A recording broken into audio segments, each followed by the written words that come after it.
The first time James Whittaker saw her, she was on her knees scrubbing the marble floor of his penthouse, her sleeves rolled up, her fingers raw from bleach water.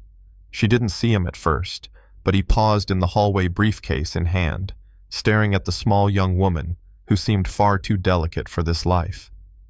"Morning, sir," she said softly, when she noticed him, eyes dropping quickly.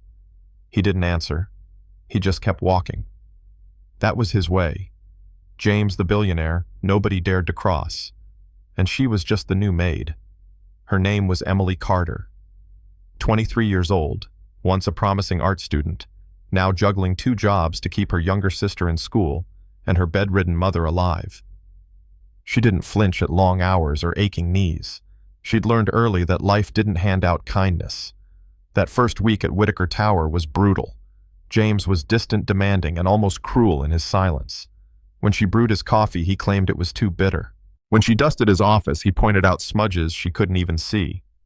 She swallowed every correction with a quiet, "Yes, sir," and kept working, because the paycheck meant medicine and groceries. Then came the night that changed everything. A dinner party filled with polished executives and glass chandeliers. Emily was serving champagne, her tray trembling slightly under the weight. She turned a corner too quickly and her ankle twisted. Glasses shattered, red wine splashed across a guest's gown, and the room went silent. James stood from his chair, eyes sharp as glass. "Unbelievable," he snapped, voice carrying over the music. "Can't you handle something this simple?" Heat rushed to Emily's face, tears welling, but she didn't defend herself. She crouched, gathering shards with shaking hands, cutting her palm in the process. "Get her out of here," James ordered, and everyone turned back to their laughter as if she were invisible. She cried that night in the servants' quarters, biting a pillow to muffle the sound. She'd known he was ruthless, but humiliation like that cut deep. Still, quitting wasn't an option. She had to endure for her family. The next morning, a white envelope appeared under her door, thick with cash. Compensation. Hush money.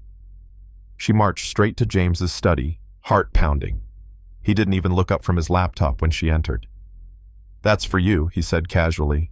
"Call it compensation for last night." She placed the envelope back on his desk. "I don't want it."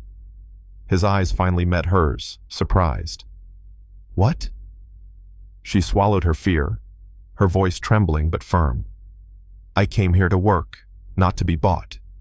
If I made a mistake, correct me. If you want me gone, fire me. But don't try to buy my dignity." She turned and left the envelope untouched. That was the moment James Whittaker began to see her differently. Later that night, he overheard her in the laundry room whispering into her phone, "Please, Arya, stay away from him. No amount of money is worth your dignity. I'll figure it out. I'll take care of you and Mom." Her voice broke, but she forced it steady. James stood frozen in the hall, hearing raw pain he hadn't expected from the quiet girl who scrubbed his floors. That night, as he sat in his study, the image of her tear-stained face haunted him. For the first time in years, guilt gnawed at him. A few days later, Emily fainted in his office while delivering tea. James leapt from his chair, catching her before she hit the floor. "Call the doctor now," he barked at his assistant. The man, who was all business and steel, suddenly looked terrified. Hours later, Emily woke in a luxurious guest suite far from her tiny quarters. James stood by the window, arms crossed, face unreadable. "You fainted," he said softly. "The doctor says it's stress and exhaustion. Rest. No arguments." He left an envelope on the nightstand. "For your treatment. Pride won't pay your bills, Emily."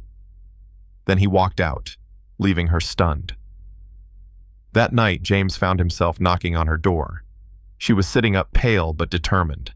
He pulled up a chair, loosened his tie, and for the first time spoke about himself, not as a billionaire, but as a man. "When I was your age," he said quietly, "I was broke, laughed at, hungry. The girl I loved left me for someone richer. I swore I'd never let anyone use me again." Emily listened, tears in her eyes. "Not everyone is the same," she whispered.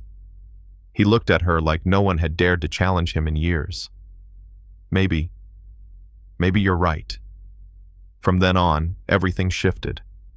James greeted her in the mornings. He asked if she'd eaten sometime sitting at the kitchen counter while she brewed coffee. He started to smile, not the polite mask he wore for investors, but a genuine smile that softened his face. Emily felt it too, this quiet pull between them.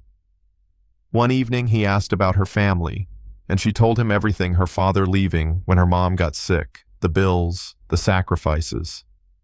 James was silent, but his eyes held something new: respect. Weeks later, at a lavish party in his penthouse, laughter echoed, champagne flowed, and Emily floated through the crowd with a tray of glasses.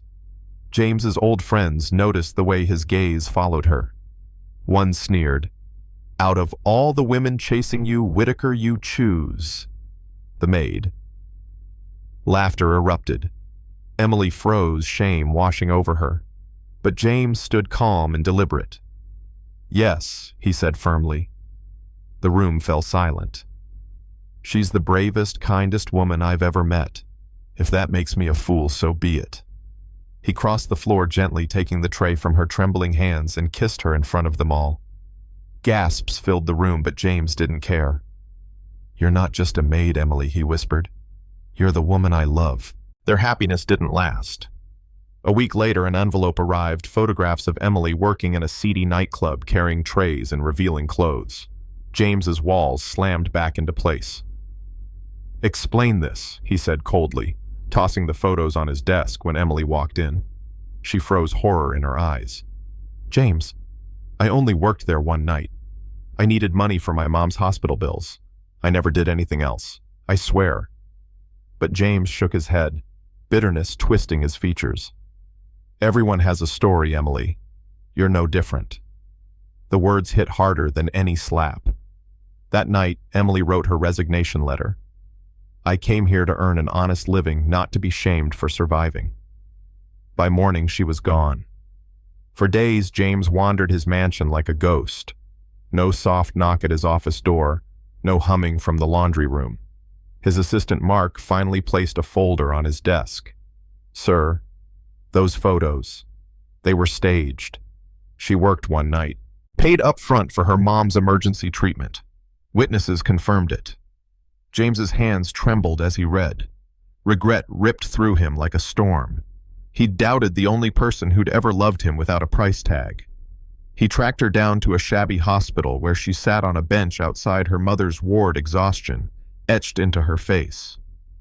"Emily," he called softly. She stood, anger flashing in her eyes. "Why are you here?" He swallowed hard. "To say I'm sorry. I was wrong. I let my past poison me, and I hurt you." Tears burned her eyes. "Hurt me. You destroyed me. James, I told you the truth." He stepped closer, voice breaking. "I know, and I hate myself for it. I've already covered every cent of your mom's care, not because I pity you, but because you and your family deserve better. You deserve better, and I'll spend the rest of my life proving it, if you'll let me." Emily wanted to stay angry, but his voice, raw and unguarded, cracked something open. Slowly, she whispered, "You're a stubborn man, James." Then she fell into his arms, sobbing against his chest. From that day, James was a different man. He spent nights at the hospital bringing flowers, sitting quietly, while Emily read to her mom. He cut ties with so-called friends who mocked her. He didn't shower her with diamonds, he gave her time, protection, and trust. Months later, in a small candlelit dinner surrounded by real friends and family, James knelt with a velvet box. "You taught me love, Emily. You taught me trust. Will you marry me?" She whispered yes through happy tears. And when he slipped the ring on her finger, there was no billionaire and Maid, just two souls who had finally found home. Now, every time someone tells this story, there's debate. Should Emily have forgiven him? Could James truly change, or was he just another man hiding behind wealth? What would you have done in her place? Drop your thoughts below. Share your own stories of trust and betrayal. And tell me, do you believe love like this can exist, or is it just a fairy tale we tell ourselves?